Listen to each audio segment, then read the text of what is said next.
They've played 3 games, and Hunt and Chubb, we expected really good things. They look like they can be better than any of us imagined if they stay away from injuries.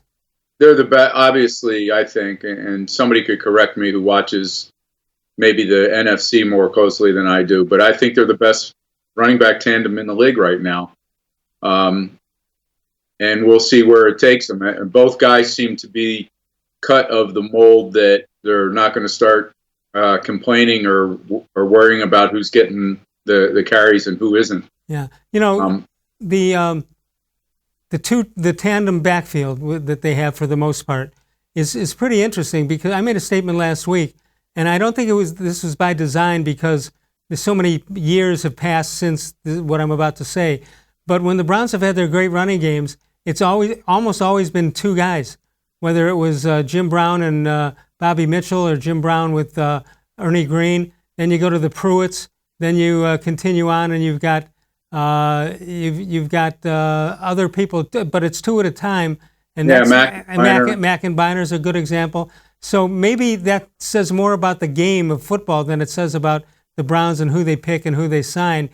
But I think that there's some truth to it, that maybe in the NFL today and 30 years ago, maybe it does take 2 players to make it happen. Leroy Horde and Travis Prentice. That was a joke, us. I didn't know that. I was laughing. Travis Prentice. I don't even know if they played on the same team together. No, but you could probably come up. You probably could come up with tandems that were a lot worse than the tandems that were terrific together.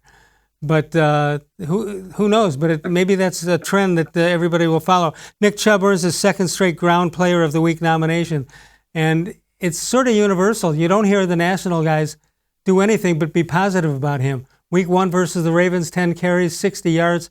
Week 2 versus the Bengals, 22 carries, 121 yards, and 2 touchdowns. And then against the Washington football team, which I love saying, 19 carries, 108 yards, and 2 touchdowns.